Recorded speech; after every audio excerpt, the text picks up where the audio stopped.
companies and also the speakers of this last session related to fibers and wireless. So some of you knew that this is going to happen, so that you may not know. But I would like to invite my colleague Elizabeth. Yes, to take the stage. Also Philippe, so please take the stage. And I'm looking for Professor Alice Parr. Great.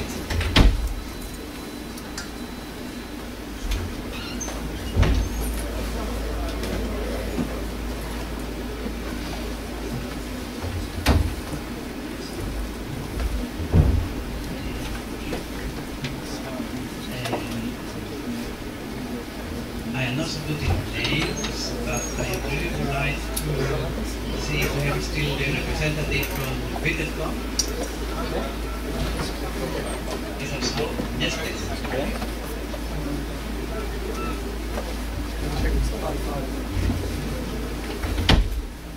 Short.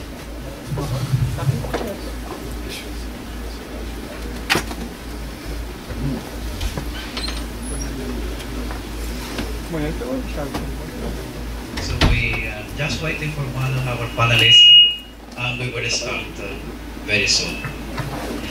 Okay, so this is going to be also with participation from the audience. So please prepare questions that you may have. I will start with some of them, and then we will try to. Let's go on. Okay. So.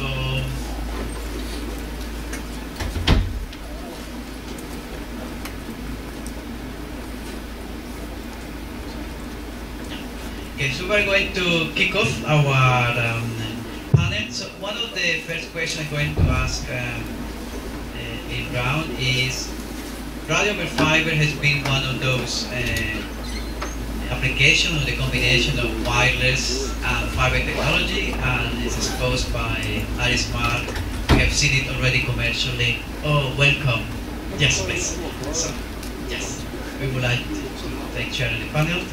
So the question I want to pose is, radio over fiber has been one of those applications where we see the combination of wireless and fiber, and it has been used for events like the coverage or augmented the coverage in the stadium. So the question is, are we going to see, what is going to be the next scenario where we will see this type of marriage? Is it going to be in the home? Is it going to be inside the offices? Or is it going to be somewhere else? So who would like to start?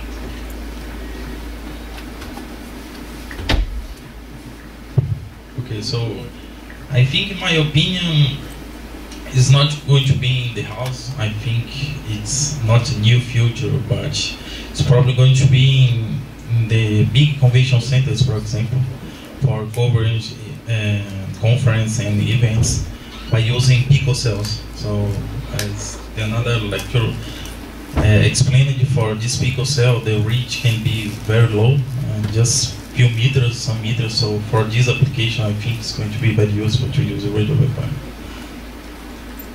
Okay. Philippe?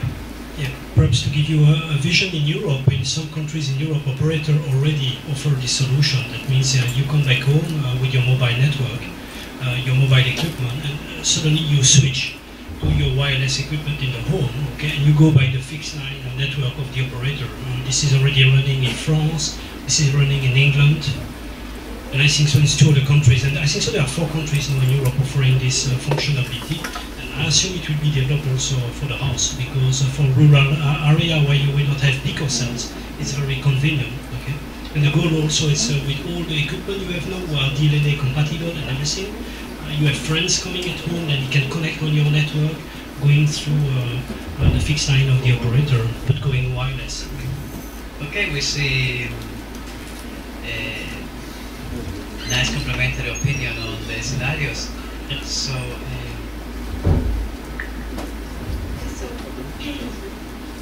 my opinion about it is I have the impression that the applications have been quite limited because of the communication range. So, and at the say, I could see in your presentation that you are using those very directive antennas. That is correct, yes. So transmitter, very directive, receiver, very directive. So, and this is of course related to my presentation. I think that, you know, it's good to have the view of, I'm not an antenna designer, but you know, I work with them. It's good to have the view of antenna designers on the wireless part and how to really improve the communication of the wireless part. And I think if, you know, if there is more research on it, I'm sure we can manage to extend the communication. So it means that we can have, we can extend the range of scenarios where we can see wireless in higher frequencies, and have also broadband, but for much, like not only meters, but tens or maybe hundreds of meters, and maybe also for outdoors and everything. Okay, so I think that we start to see some points for debate. So is it wireless going to be the very short last mile, or actually we want to have wireless to cover a little bit longer, and maybe not in the house, but maybe yes. So I would like now to ask the point of view of Vittelcom, who is actually selling, commercializing solutions. So how do you see the panorama, distances, applications? I think that there is no only one solution for applications. I believe that you have to combine all the solutions that are available.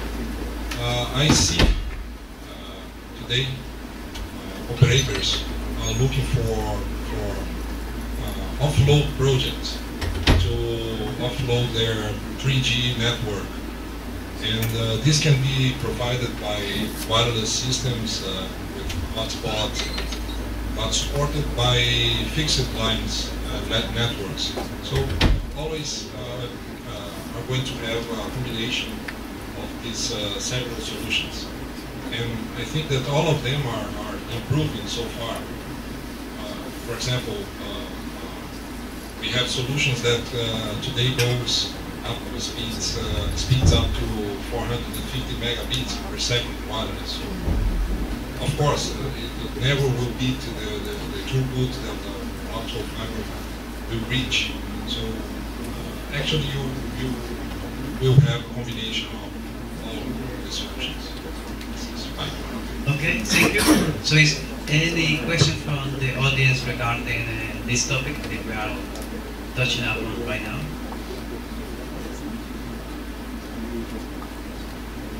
Well, while you prepare and gear up for the question for the audience, so on the penetration of fiber and wireless, so we see now that even basic gadgets like iPhones and cameras can generate a lot of data by taking pictures and videos. Does it mean that even maybe this 150 meg will not be enough in the near future? So what can we extrapolate from what we're seeing today? Philip? Yeah, I think so. There are different ways to solve this problem. You know, the first one, I think so, is take in mind that you know, machine to machine is improving already. Okay, and you know there is a standard for ultra widebands. Okay, 5 gigahertz, short distance in a room. Okay, for machine to machine, where you will be able to collect this information, heavy information from equipment, smartphone, video camera, or what you want. On the second point, the major problem is a problem that I got in Amsterdam. It's the bandwidth. You know, if you go fiber to the home, you can't give what the customer wants. It's impossible, because at the end, you will need a few terabits on your backbone to give the opportunity to the customer at any time to use what he wants. And you know, people has been more and more working on WDM pod also to allocate bandwidth by customer, to allocate the bandwidth following when they need it and where they need it also. And I think so it would be a mix, as Aitor said, between the optical network, okay, with more clever deployment, because today we make stupid deployment of fiber with just giving a bandwidth, you know, it's not a clever way to share the bandwidth between the subscriber. And number two, also by having a better transport in the house or in the building, okay, with a mix of wireless and also, I would say, a fixed line can be copper, glass optical fiber, or plastic optical fiber. Okay.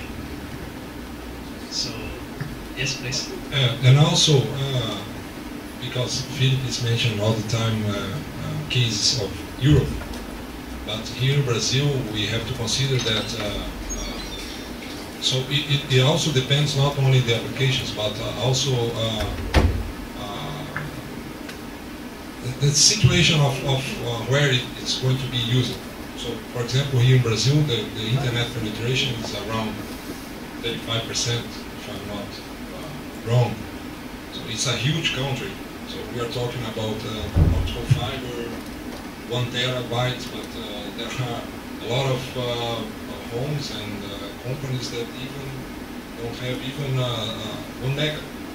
So yes, there is a lot of applications, but it depends on where it's going to be used. So if you consider a country like Brazil,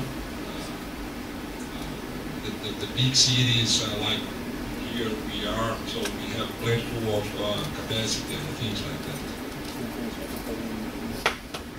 I'm just a reply. I arrived 3 years ago in Brazil for my first trip, and the first people I met, operator told me, you know, with 2 megabits we will be happy, 2 megabits per subscriber, okay? Today when you go and see this operator, they tell you, yeah, I wanted the minimum 200 megabits, you know, then sure, it's not Europe, but I can tell you that the people are pushing very strongly here to give a really high bandwidth in Brazil, you know. Okay, I would like to give now the microphone to one of the questions for the audience.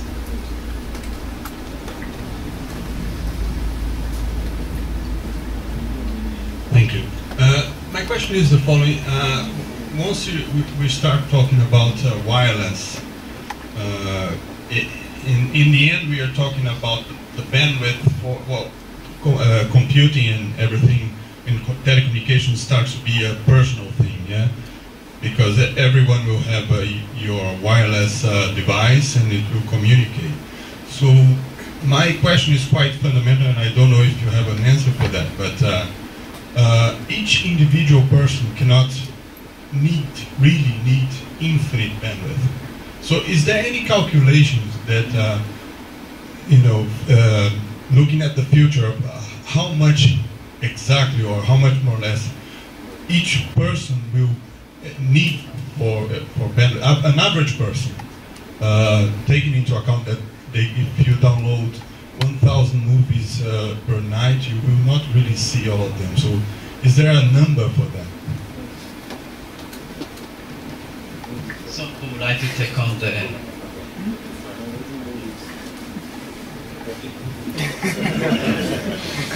Okay, first comment, I think so you know the statistic, and Brazil is #1 on social network, you know, in the world. Then I don't think so is the fact of downloading 1,000 movies, because I think so this time is over, no? But it's more the fact that people want to communicate with the world, you know, and as here in Brazil, you are, I would say, uploading a lot of information, but a huge amount of information, and I think so culture to culture, country to culture is different, because in Europe we pay communication by download, and how much you download you pay. We don't pay for what we upload, okay? Here in Brazil, the first thing you pay is your upload, and then you have a download. And it's a different culture, different continent, and it's a very difficult question to answer. That's my comment.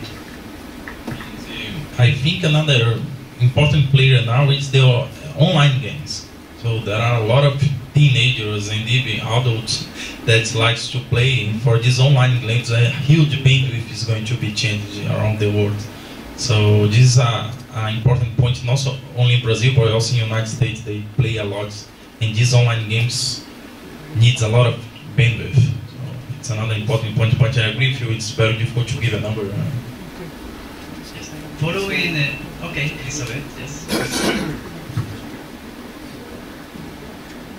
I don't think there are really predictions, but they are saying is that it will grow exponentially. And it's not only, you know, the mobile, the phones.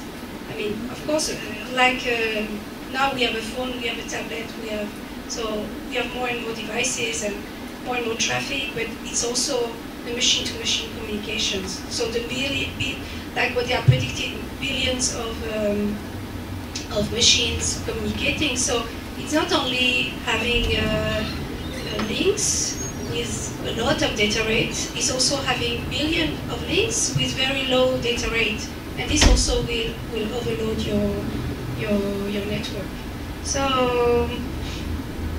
I don't think there are numbers, and I think it's growing more and more, and it will grow. And for wireless, the wireless part, it's really, yeah, it's really a problem. We have to come up with a lot of clever solutions, like multiple antennas is one of them. Spectrum sharing is one of them. Architectural solution, like having very small cells, is another solution. So we are really working hard to be able to have more and more traffic, you know, through the wireless link. Another solution is also using frequencies that are totally unused, are very much, I mean, not used, like very high frequency, 60, 100 gigahertz. And that, for the moment, as we were saying at the beginning, the applications are very, very restricted because of the constraint of the wireless propagation, because it's not very good for wireless. Mainly because the range is small, and you know, if you put your device in your pocket, it doesn't work anymore because, you know, because basically you put a piece of paper, I don't know, in front of your base station, and the traffic doesn't pass anymore. So, but if you know, if we manage to find a way to have wireless communication improving these frequencies that are really not used, then I think it would be a good way to unload the traffic. Now I would like to ask a question, and I hope that our speaker from CQPD, Moacir, does not mind that I call for help over there. So one of the topics you mentioned in your presentation is the task in Brazil of the digital inclusion. So what role do you foresee the wireless communications playing a role, in the sense that they could actually maybe be easily deployable to areas where maybe some people have difficulties in reading or writing, and difficult to access? So, or will be just other methods to reach them?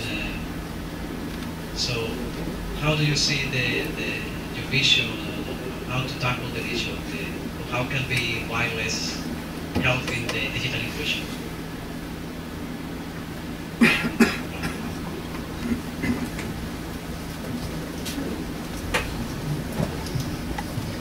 Thank you for your question.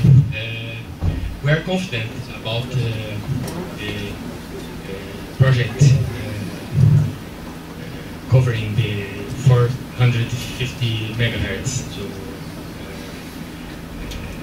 introduce a new service in broadband market for the Brazilian people. And we count with the support the Ministry of Communications into create subsidies and tax reduction for operators that build networks using this technology. And so we are betting about that. There are industrial arm in Paditech company ready to start producing this technology as it is ready to commercialization. And the fixed operator in Brazil, Oi, intends to cover many rural and isolated areas with this technology. That's it. Thank you very much. It's interesting to hear that from the government policy there is even a stimulus for the operators trying to deploy the wireless technologies. Yes, one question.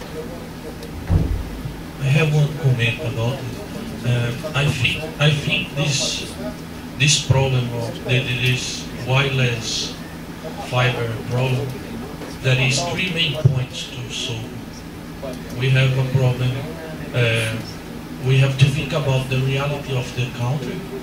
In this case, Brazil is a very big country, and to this we have to prioritize our accessibility or broadband, that I think is not the point in Brazil right now, and cost. There is no way to provide accessibility and broadband with lower cost. Then I think in Brazil the main solution is to make, as you talk in your presentation, to use the fiber to enhance the distance, to make the service more accessible, but with low broadband, is to deploy services, the communication, the access to the data in remote areas, because Brazil is very big. I think we have to think about solutions that is scalable. We have to provide a solution that we can increase according to the demand, because to cover the Brazil, we cannot cover all Brazil and provide a high bandwidth with wireless connection. It's impossible. Then it's better to provide a wireless connection with a scalable solution. Then when in the points that needs more connection, you add more equipment to enhance the broadband. And I think it's something like that. What the guys that will develop this must think about to solve the problem here in Brazil, but in Europe is another place that it has more people and the size is smaller. Then you can provide a solution with high bandwidth already.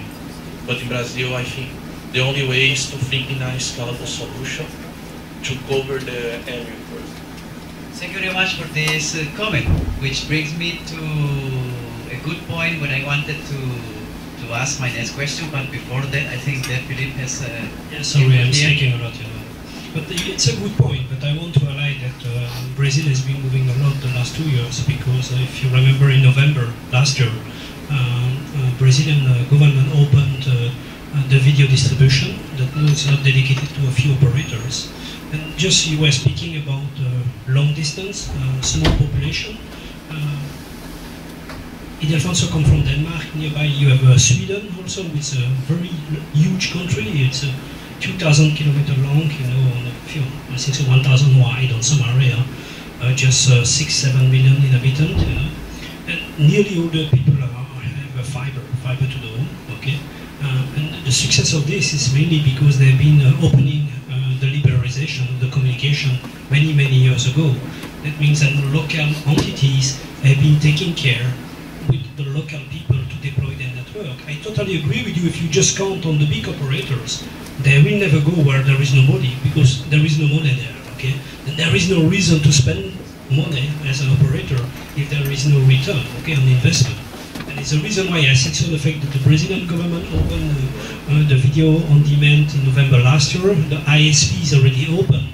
This will help to deploy faster the broadband network in Brazil. Thank you for this input. So I will try to ask a question more from our side, from the researchers. So, if we would like to move forward in this area, so what could be the wish list from the researcher side? Or what would be actually the wish list from the vendors, or like CQPD who wants to bring out solutions that can be deployable? So, what kind of job do you have? Do you need us as researchers? So what would be your job list for us as researchers and academia? I think the first point is making the all optical processing. I think it's a big challenge that must be addressed for all the research. We're doing more intelligence and more scalability, as Julian said, in the optical domain.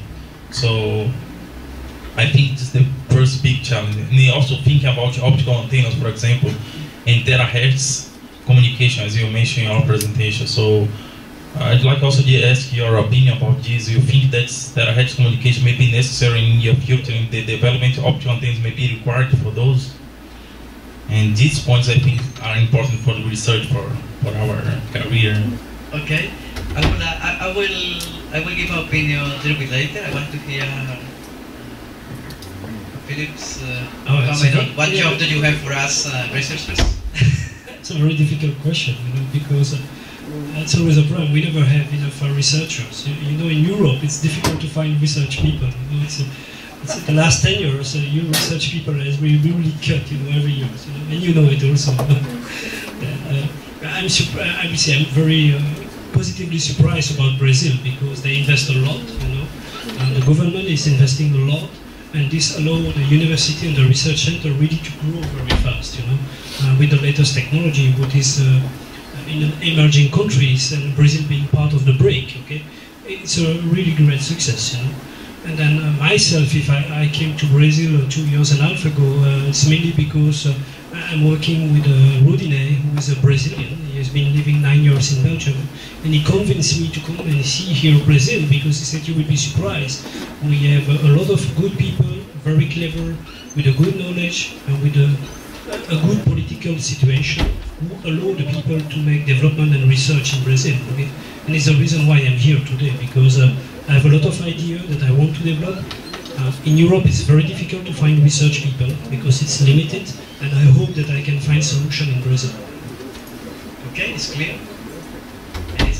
Okay. Yeah, I think that there are some bottlenecks in these networks.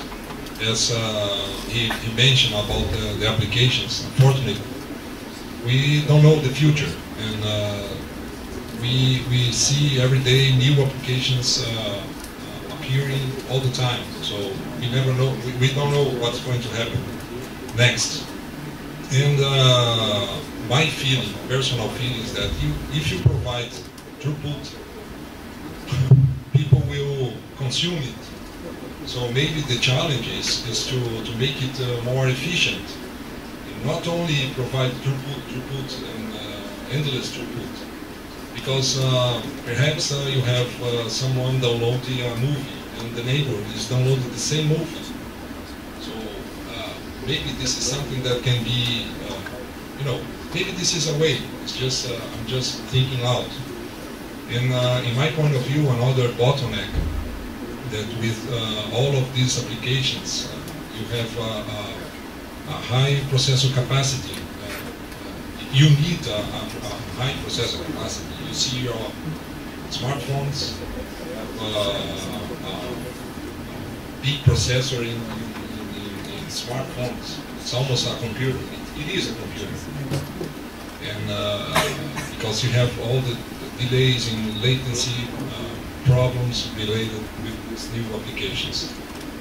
So yeah, talking about the research, as you mentioned. So maybe this is a way to think on it. Okay, so the utilization of resources.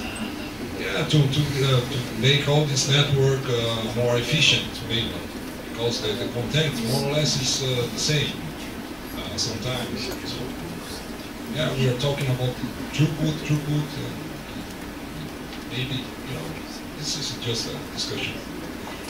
I wanted to do something unconventional. I noticed that also another company present here today, Internexa, is in the audience. Do you have anything to tell us about the same situation, fiber, wireless, in the Colombian scenario? Yes? Okay.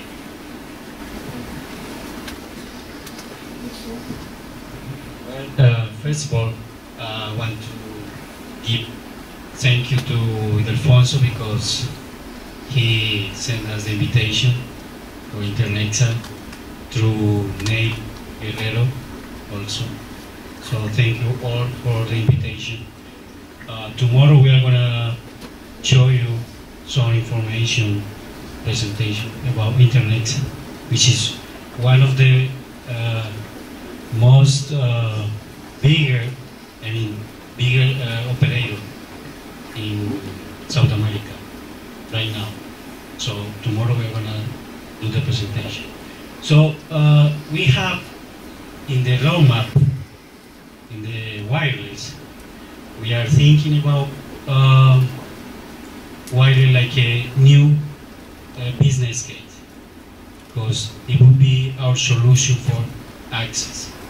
I mean, Internexa usually transport data information in high capacities. So access with high capacities like wireless can go through the digital systems. We are looking in that like our solution. That's another business case for our planning area, for our planning division in Internet. Thank you very much. So it seems like from the perspective of South America, given the dimensions and the reality, seems to be a good case for the cooperation with researchers, vendors. So one question to Elizabeth regarding the reliability. So I still have in my mind this flight there with the antennas. So how actually is the situation right now? So do we foresee, because right now I have heard the stories that you book into the hotel room and in many cases or in many places you are offered to plug into the cable option, or you are also given the option to use the Wi-Fi. And most people, including myself, even if it's slow and fails from time to time, I still do it wirelessly. So apparently we have a preference for the wireless connectivity. But what about the reliability? Are we going to continue accepting it? Sometimes falls, sometimes it's too slow, or are we going to actually come to the moment when the user will rebel and we need to implement your foreign solution? And so how do you see the prospects in that direction? Well, I think there's a lot of effort in the research to improve the reliability of communication. So it's hard to say, but I think it's going to improve, especially if you use a multiple antenna based solution. Yeah, I think it's going to improve, but it's kind of hard to say what's really going to happen. Thank you. Now let's go into another phase. So I would like to warn all the students, so I will try to make some questions, because that's the generation that will make happen many of the research that's going to happen in the next years, and will be the users too. And so be prepared. I will come in some minutes with some questions. And those are going to be related to, if we meet next year in Workinnova 2013, so what will be the problem that we would like to have solved by then? So what will be the wish list? So what would be nice to say, okay, we have moved this in that direction, or we have moved little bit in that direction. So what would be the nice thing to listen here? What would be the surprise that you will be waiting for to come in 1 year? Oh, that has been now solved, so I can go happy home and implement it in my product, for instance. So what would be that thing? And that's when the question comes to the students. So what do you think would be the next thing that you would like to see happening in this area? And who would like to start? I think it would be very nice and surprised if you could have a photo detector operate at 100 gigahertz, for example, in order to spread this problem of the bottleneck between optical and electronics. So it would be very surprising, in my opinion. 100 gig in the air, 100 gig in the fiber, and no strings attached. Yes. Okay, who else? Don't be shy, students. Okay.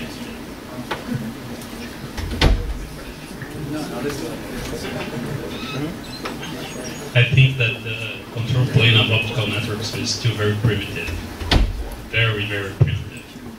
And I think in some years we will look back and realize how primitive it was as we look at the 10 gig optical systems today and comparing to the coherent systems, we realize how primitive it was. And so I think this is one point. Another point is that we still, like looking at the longer perspective, I think we still consume a lot of power to switch packets. Like IP switches, they use a lot of power, and so for the longer term, this must change sometime. Okay. Thank you. Who would like to know?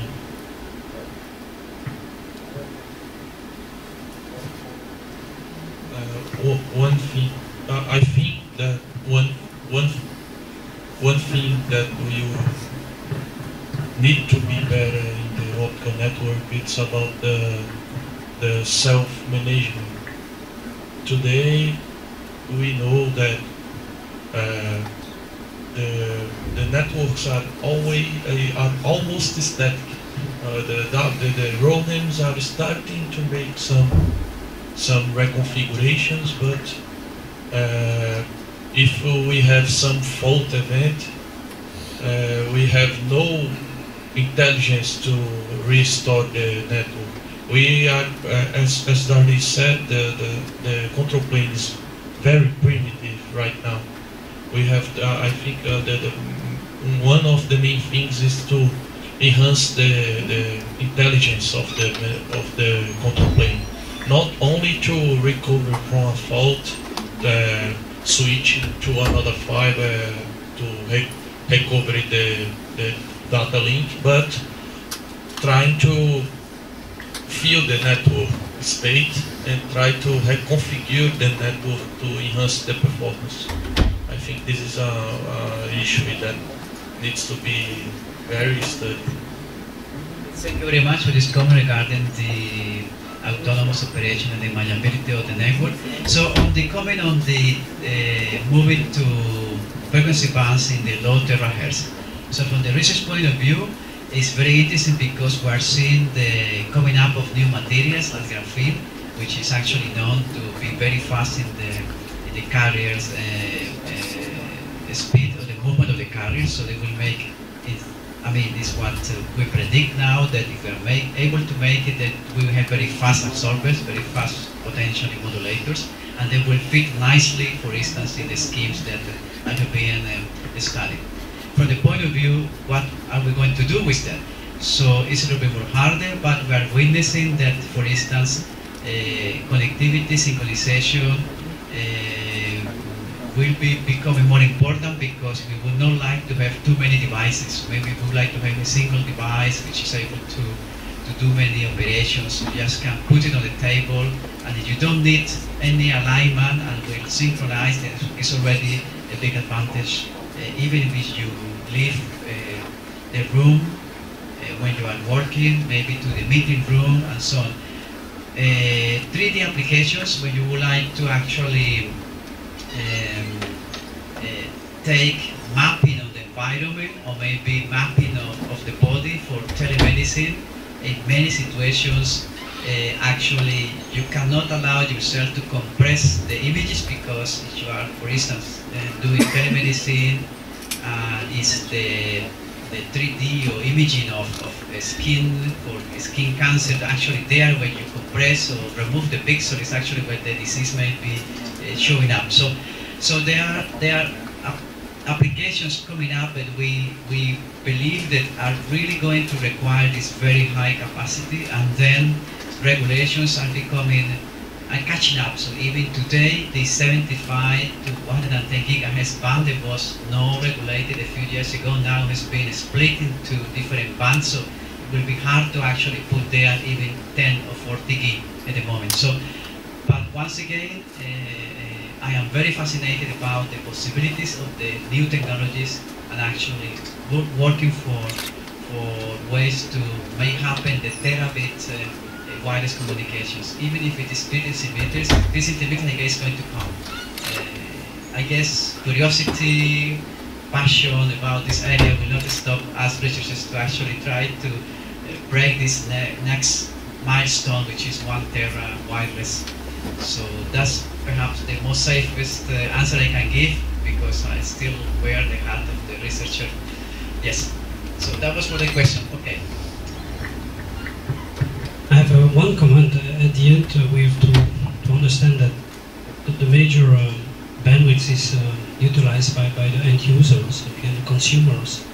And consumers doesn't have an unlimited budget, for the equipment to deploy in the house. Okay.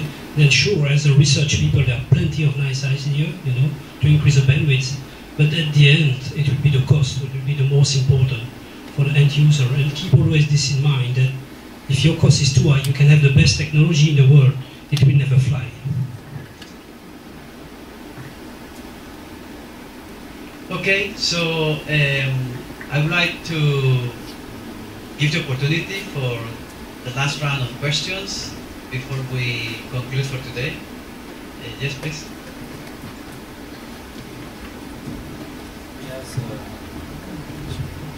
Just to mention another issue related to cost, CapEx. So operators, network operators, we are interested, of course, in buying the best solution in the lower price, because bandwidth for example, in Internexa, our clients are others operators, because we are carrier of carrier. So we have to sell the best solution, the best capacity with lower price.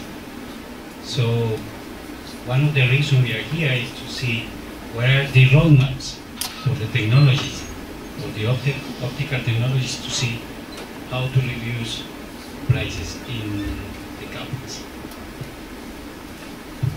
Thank you very much for this input, Gabriel. I guess that we will take this for the next Workinnova, the roadmaps and the techno-economics.